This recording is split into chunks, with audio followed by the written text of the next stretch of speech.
And what you'll see when I'm swinging this, if you pay really close attention, it's the motion right that propels the kettlebell. It's the motion left that propels the kettlebell.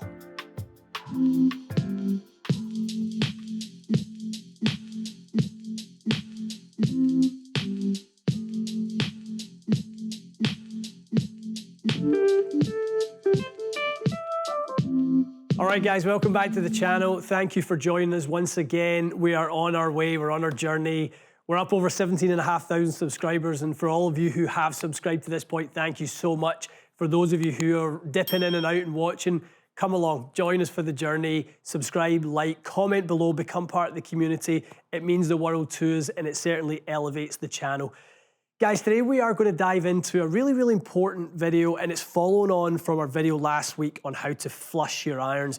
In that video, we got into a lot of talk about compression and how we where we need the club to be at the moment of impact to create that dynamic loft number that we always reference, to create that energy and sort of real impact into the golf ball. Today, we're going to talk a little bit more about actually how to do that. In that video, and we'll kind of pop it up here for reference point for you guys so that you can go back, and it's around 11 minutes into the video. We talk about swing sequence and the importance of the swing sequence in creating the right sort of chain reaction that leads us into having a shaft with lean sort of pressure into our lead side. All those things that make sure that, you know, the body is always driving the club when it comes to the golf swing. There's the old sayings, and you'll have heard a million of them, but you know, we want the sort of dog wagging the tail, not the tail wagging the dog. And it's exactly like that when it comes to golf. We certainly don't want people, you know, swinging the golf club around them and manipulating the sort of sequence of that golf club just because we have a fairly light object in our hands.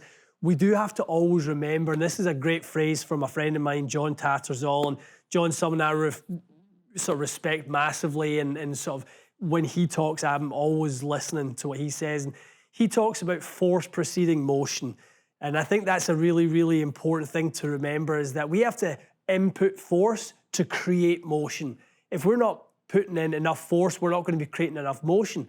We know that the golf swing speed is a real superpower in this golf swing, and how much force we put in allows us to dictate how much force we get out.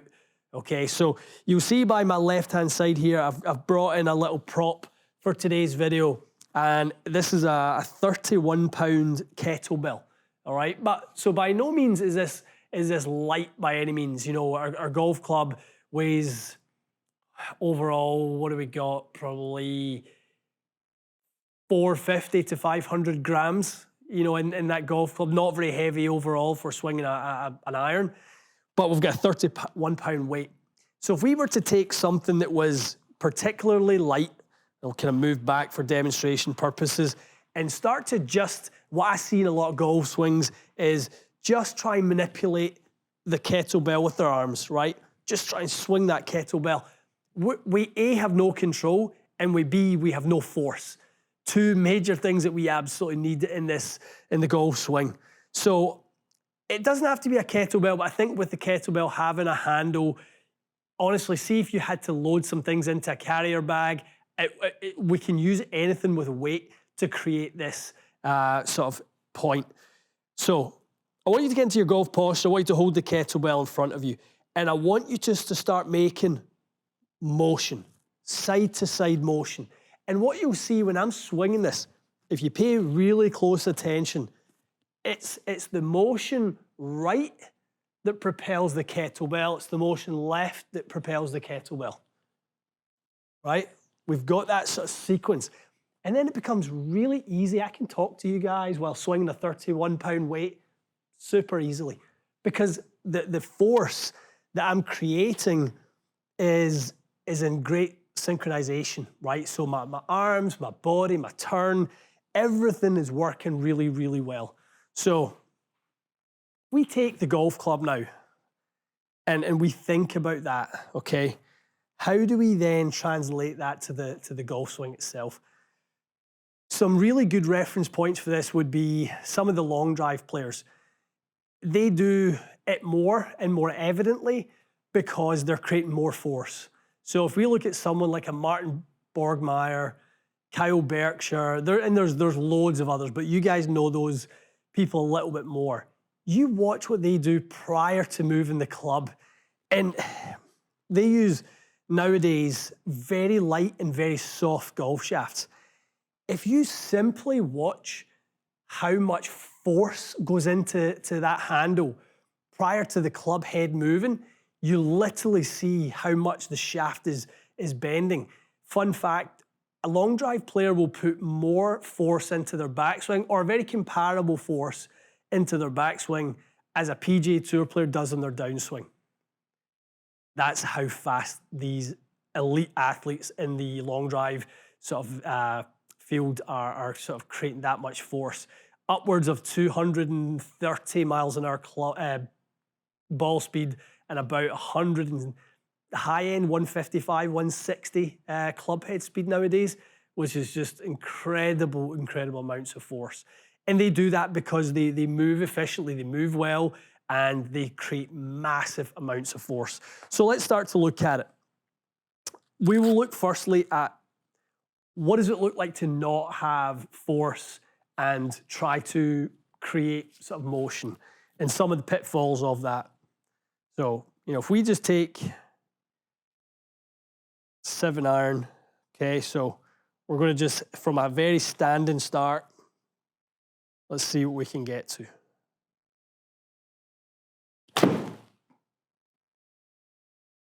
Got that hair thin, not a bad shot. Nice little draw. Okay. Yeah, a little low in the heel. Felt that. Okay. So I typically, when,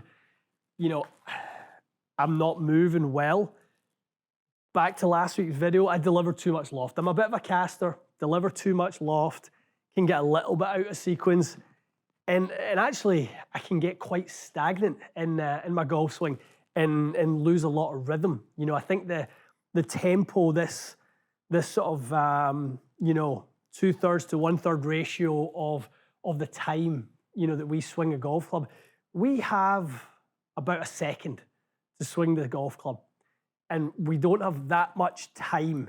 So every golfer has time is a sort of ever present. It's a none of us have more than others. It's how much force can you create within the time that you have. So from a standing start, I'm at about, call it 89 miles an hour club head speed, a little bit open face there. I typically don't get into that nice sort of forward shaft lean position that we want to with an iron. If I start to create a little bit of force, okay, so we start to think about, okay, we've got to push from the lead side to the trail side. Is that a sway? Well, it's not a sway, okay, because we're not going to go that way and rock outside of our foot. We're going to push and propel ourselves up, okay? So really think about the upward winding of the golf swing. And I actually don't mind the feel for a lot of golfers feeling like they get a little bit taller on the golf swing. We start to get a little bit of that sort of, for the longest time it was vilified, but the straightening of the right leg. Lots of people used to kind of hold things against people's trail leg and keep it in position and try and turn against it. Probably done more damage to more joints and backs and knees and hips than anything. I think a word to remember in the golf swing is motion. How much motion is there if we are locked in that right leg, right? Some people do it and have massive amounts of flexibility, but trust me, you go back and watch the old school players, watch the players that we still go back and watch tape of their swing, a video of their swing from the 50s and 60s. They had motion, they had flow. Those people could dance, and they did dance, and that was a big part of culture and life back then. And we don't really have that side of things. So flow and motion and rhythm, and these things are part of golf too. Okay, so let's start to look at a few swings here. We'll make a few. Again, I'm not saying by any means that you're going to get, in most cases, 10 miles an hour club head speed. You're not going to get, a large amount. The majority of our speed in our golf swing does come from our hands and arms. That's just a fact, right? But what we will get more speed, or I guarantee that. And obviously, the more inefficient your pattern, your movement, your sequence, you'll get, obviously more than others. But I think what we're looking to get is the right sequence, okay? We're trying to get that domino effect, that sort of chain reaction of energy to be correct and efficient. So, as we start to look at this, okay, from a good setup, what I would love people to feel is that they're going to go from a little bit of pressure into that lead leg. Now, you can do it, a few different ways. You just, play around with that feel yourself. I like to just feel like I just put enough pressure, and I'm just going to spike the pressure, right? Just feeling like I'm putting, imagine my left foot was on top of a wet sponge, and I'm just squeezing a little bit of water out, okay? I'm just enough just to get some pressure into the sponge. And then from there, we're going to push it as we take that backswing, okay? So I want to get to the point where I go, boom. And that energy is what shoots the club into the backswing. And for the longest time, anyone who's followed me will know that I've had issues with takeaway speed and the club getting stuck too far behind me early, purely because I don't pump enough energy into the backswing. So as we start to put more energy into that, what we will see is that we can get width, okay? We can get the club sort of propelling more that way. We don't want width to be a consequence of us just swinging our arms. We want the movement of the club to be a byproduct of the force, okay? So we're going to go up to the top. And as we get to the top, actually quite a bit before we get to the top, probably as the club gets to about there and the arms still have a bit of range to go, we're going to start to counter that motion. We're going to start to fall into that left side like we did with the kettlebell, right? So before the kettlebell hits the end range of motion up here, I'm recentering and creating more force in the other direction. Exactly the same here. Okay, so we want to start thinking about the sequence. That's why this is important to talk about. We don't just have a backswing and a downswing. We have a transition, right? And that transition happens before the club reaches the top of the backswing. Let's see if we can create a little more control, and as a byproduct, a little bit more speed. It felt solid. Face was a little shut, but it certainly feels good to kind of be dynamic in the golf swing. Okay, so let's do that again.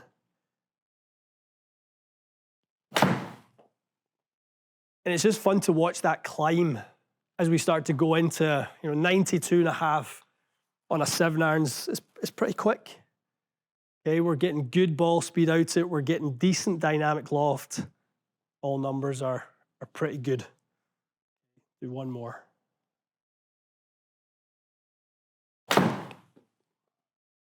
So as we start to create that higher energy, and we can sort of see that club speed, that ball speed, really climbing, we are going to get much more force going into the golf ball. And that's something I've found over the winter for me, being less positionally orientated or positionally focused and more motion focused. I'm actually striking the ball much, much, much, much better. So I would encourage so many of you to maybe put the cameras away for a little bit, put the swing cameras away, the iPhones away, and stop taking a look at positions and start to work in your motion a little bit more. Because I really do think if you can get comfortable with that sort of, really rhythmical sort of, lead foot up into the top of the backswing, we're really going to feel like we're stretched, we're tall. And as we sort of land and recenter, we're going to start to unwind and push. That's a big one. Once we recenter, we are going to try and really feel like we get that push off that lead side. And that's for a lot of players, whether you're Kyle Berkshire, whether you're Patrick Reed, whether you're Bubba Watson, you start to see with more and more golfers that lead foot really actually starts to float a little bit more, right? So we are seeing that from a lot of golfers, that there's so much force going into that downswing. As they recenter, they push up, they actually start to see that the amount of pushing up to create more force into the golf club is actually going to cause them to see that left foot come up off the ground. And that's, again, just, it's not a conscious decision, you know, by these elite players, these fast swinging golfers. It is a consequence and a byproduct of having incredible amounts of force going into their golf swing. I encourage you, if you ever get a chance, to go into YouTube and look at Rory's swing. The best players in the world don't look like they're doing this. But when you go in and you look at their shoes and you actually watch how their sort of feet, the force going into their shoe, and you can actually start to see the toes and sort of the foot, the amount of pressure that goes down, and you can see the widening of the shoe into the toe box. The amount of pressure and force that these elite golfers are putting in to their golf swings is the reason they hit it so far. They don't have some secret that we don't have. It is literally force over time. The same thing that governs all of our ability to create speed in the golf swing. So I would encourage you definitely to have a look at that as well. So guys, a simple prop, I wouldn't call it a simple concept, but something that I really think will help a lot of you, maybe free you up from some of the sort of difficult challenges you can get stuck in the golf swing, maybe some of the restrictive thoughts that can be, you know, within golf positions. I think we're getting out of that with golf coaching. I think we're getting more towards, you know, creating force and motion rather than we used to live and die by what it looked like on a camera. I know I struggle with that, but I'm trying to, you know, be a good student of my own advice. And I think that would really, really help you guys too. So let us know in the comments. Please get out and try it. If you haven't tried it, go do it and then come back. Come back and tell us, how does it feel? What were the results? Were you able to see a little bit more energy, a little bit more compression? I really think those of you who sort of stick with it, get something heavy that you can swing and get that motion, I do think it will have a really, really positive effect in your golf swing. So go give it a try. Come back, let us know. We're all about feedback here at the Fraser Golf Institute. We'd love to hear from you. Stay tuned for more. We'll see you again soon.